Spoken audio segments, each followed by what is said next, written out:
What's going on, everybody? Welcome back to the channel.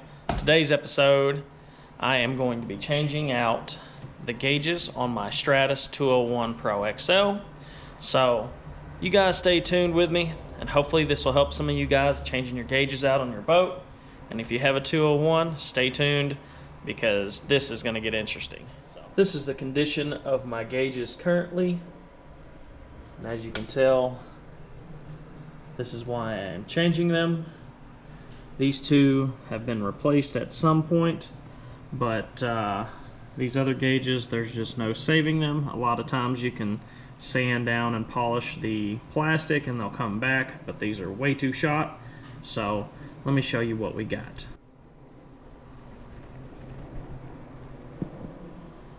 These are old stock, new Stratus original gauges, and these are what I'll be installing in my boat. So they should match really well with the new motor that I've put on. It's another reason that I picked these out. They match really well. They're also going to look so much better. Alright, so here's what you need to know.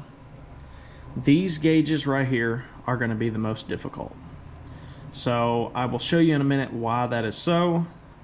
And these are very easy to get to.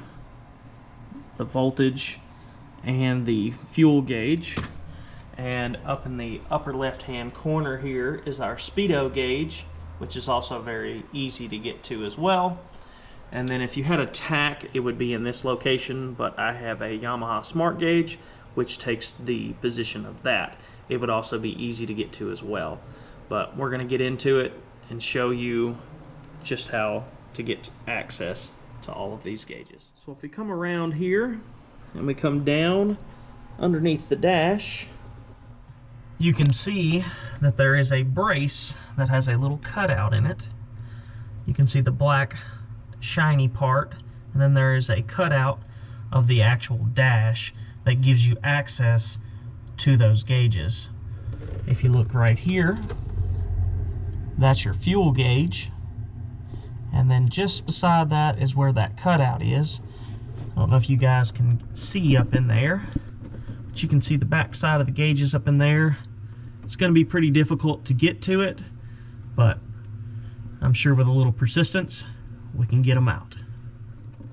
There's a look at the back side of the voltage gauge. As you can see, you've got plenty of access to get that one out. Alright, so I've spared you the details of removing my graph and my mount, and I've taken the screws out of the dash plate here.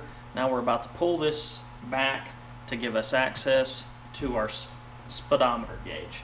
I'm going to bring you in close and let you see the wiring on the back side of it. And I have went ahead and grabbed a 3/8 deep well drive for the bolts or the nuts that are held on the back side of this. So let's get this open and show you what that looks like.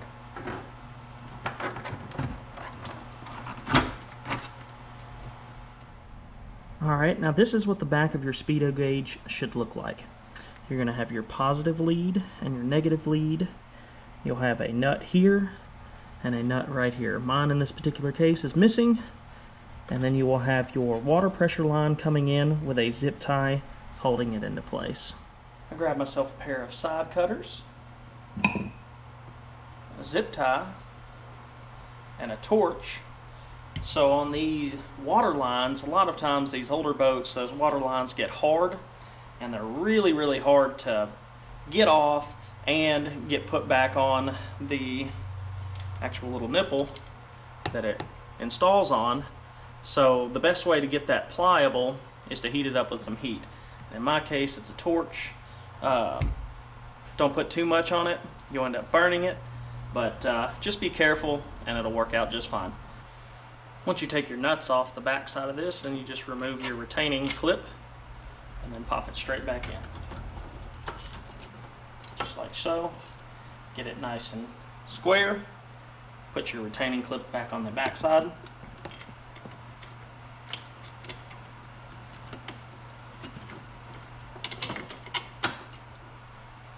And then reinstall your nuts and washers.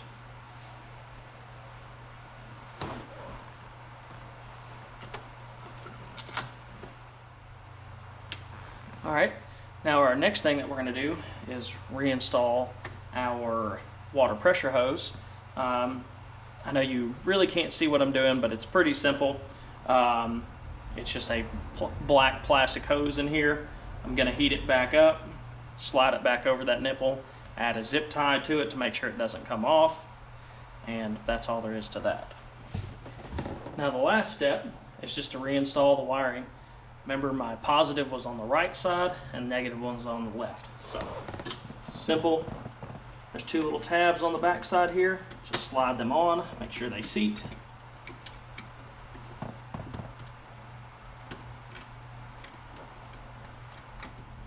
And just like that, it's reinstalled. There's your first look at what these gauges are going to end up looking like. I'm pretty excited about it because that looks real good, folks. Alright, we're going to move on to the voltage gauge. In order to get to this, you need to lay down on the floor here, reach up and get the nuts off of this. Then we'll pull it out from the front side and do the same thing as we did on this one.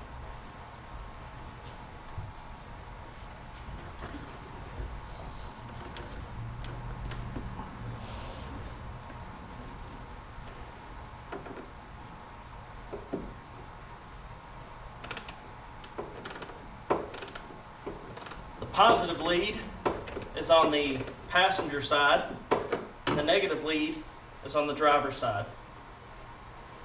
Alright, we just got the nuts off and the retaining clip from the back side of this, so this now should be able to pull out. I have left the positive lead still on this, so that way my retaining clip will stay on the wire on the back side. That way I don't have to fiddle with it and reinstall it later on the new one. Instead, whenever I put the positive wire back on the new one, that retaining clip will still stay on, and I can just get back under, press it back forward, put my nuts and bolts back on, and this one will be reinstalled. Alright, so here's a look at this one. So I've left the positive connection still on, which is holding, see if you can see down in there. You can see the little retaining clip there is still in line on that wire. So now whenever I take that wire off, it'll still stay in there and I won't have to fiddle with it trying to plug everything up from the back side and then run that clip over. So let's pull this off, get the new one put in.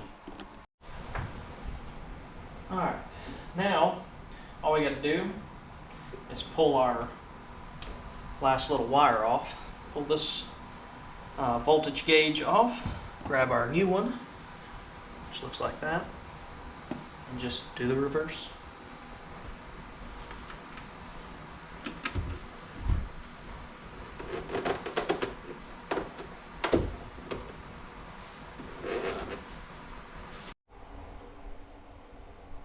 Alright, once you get that installed, check and make sure that your voltage is reading by turning on your key, and we are good to go. Alright, moving on to the fuel gauge. Basically doing the same thing, but there's a bracket behind there. I got to get the bracket off, and then we can pull it out the front and see what we got to do to get it back in. Should be the exact same as the rest. Let's keep on going.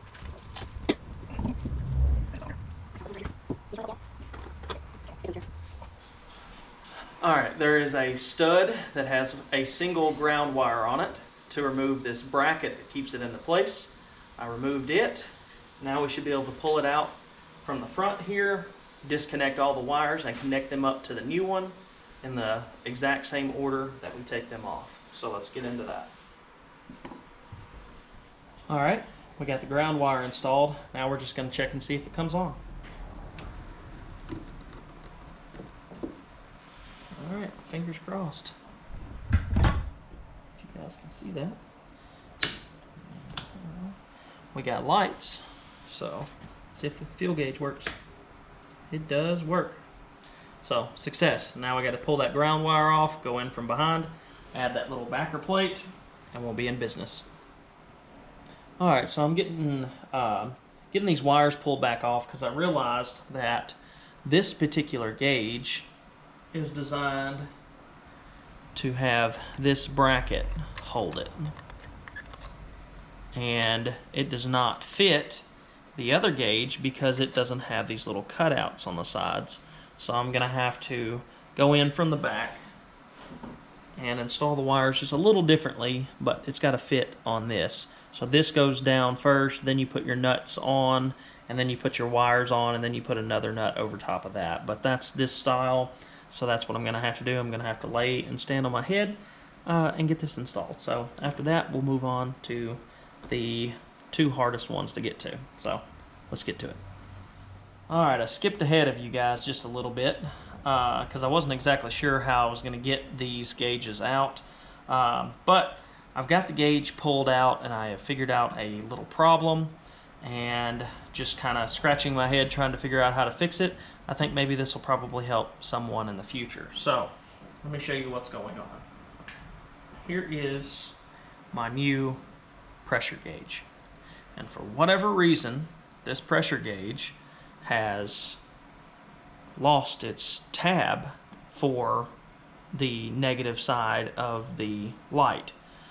So I don't know how well you guys are going to be able to see this, but there is a terminal here that the light twists onto. You got a negative side and a positive side. This is the positive on this side, and the negative terminal has just slid out and it's gone. So I'm going to salvage one of my old gauges, and I'm going to pull that tab out, and I'm going to slide it back in, and I'm going to show you guys how I pull it out and put it in here to fix it. So right now there's no way that this gauge would work, so we're going to fix it. Alright, so here's going to be my donor gauge, which is just my old speedo gauge, but it's still the same kind of terminals that for these lights, and I'll show you exactly how the light goes in there. So it's got two little tabs. I don't know if you guys can see it or not, but it's got tabs, and they just line up. Right here you put it in a slot, and then you just twist it like that, and you'll hear it click into place, and it makes contact on each side of those little brass contacts there. So we're going to pull one out, and we're going to put it back in the other one.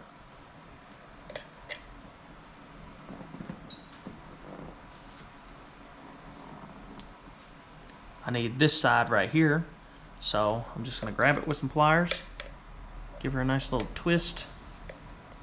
Hopefully she'll pop right out. Just like that. There we got our little contact. Now we're going to slide it into the next one.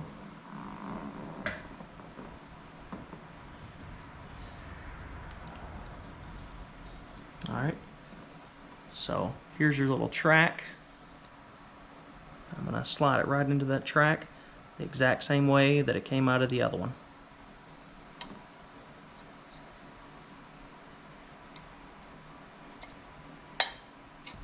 Here, click into place. Alright, let's put our bulb in, hook up our contacts, and make sure that that makes connection and comes on. See that light? There's our light. So we just fixed that gauge, which is actually brand new. It's just old stock, so somehow or another that little contact fell out, but I was able to save it and fix it. So let's keep going.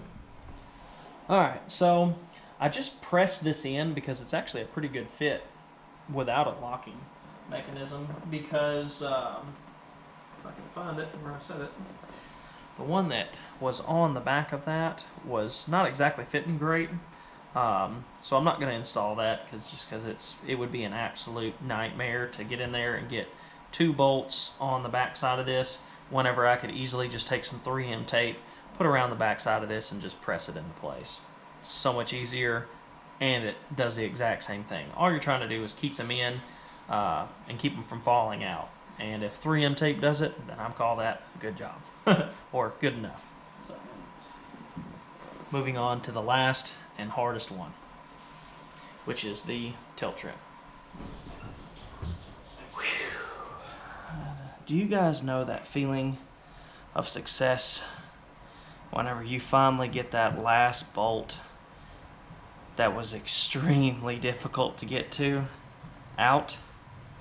That's how I feel right now. My hands Oh, my hands hurt. It was just as hard as I thought it was gonna be. I don't know, if you guys attempt this, just know that it's gonna be really hard. And let me show you why. First of all, I'm not gonna be able to show you the access hole that's really under here. I mean, it's kinda hard. I showed you in the beginning of the video, but it doesn't really do it justice. It's only about the size of my hand, so there's not really, like, you're under the console here, and you got your hand up like this, and this thing is sitting like this in front of you, so you got to reach in,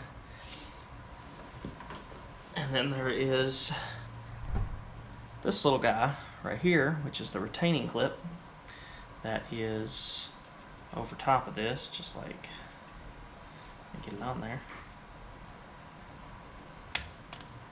Okay, all right, so that is like that. And that is what keeps it clipped up against the back side of the dash. And there are nuts like this that secure it to that. But here's the problem. There's two sets of nuts. So there is all of the clips here, or this bracket has 3 nuts that go across, and then the contacts for the wires are the nuts.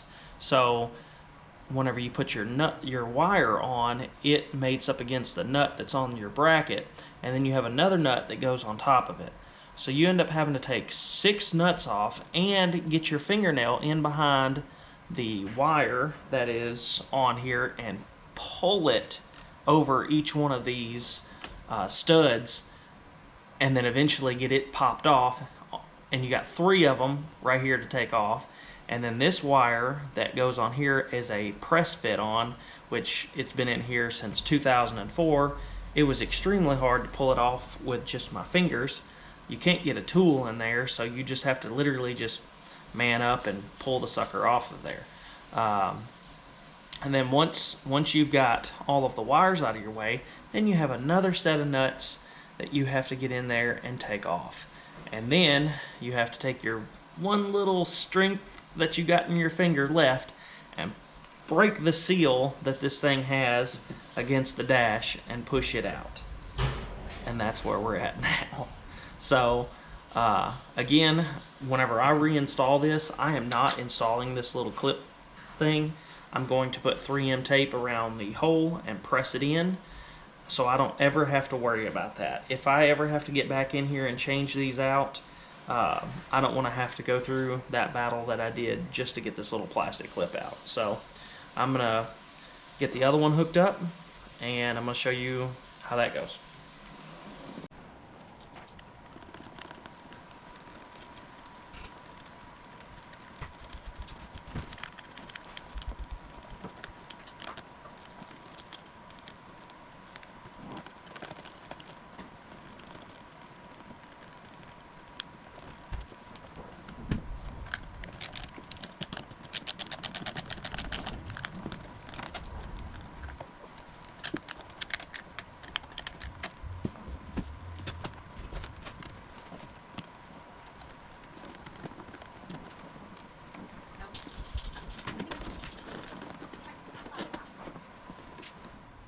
Here's a look at the wiring. Your purple wires are going to be on your passenger side, which is your positive wires. Your ground is your center stud. Your positive lead for your light here on the top is right here, which is your blue wire. And then on the left-hand stud here, which is going to be on the driver's side, is your signal wire from your tilt trim sending unit. If you look at the very bottom, I know it's kind of hard to see. There you can see that it's brown. Now this yellow wire, I'll get to it in just a second, but I'll show you why there's a yellow wire there. Alright, so whenever I hook this up, I turn my key on and my needle here just pegged all the way to the down position on my trim gauge here. Then whenever I turn my key off, it would just shoot back up to the up position. So I knew something was going on with my signal wire, so I started tracing, got all the way back. I found my tilt trim sending unit, traced it all the way up to the motor, and it comes out into a pigtail. In the front of the motor here, you'll see a pink and a black wire there. That is where the brown wire was connected, where you see the yellow wire. I clipped that brown wire, put in the yellow, rigged it all the way through and up to the console. Now let's go check and see if that fixed it.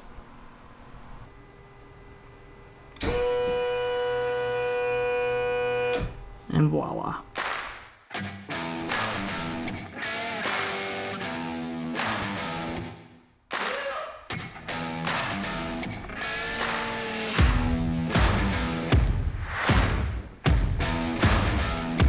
Appreciate you guys watching, and we'll catch you on the next one.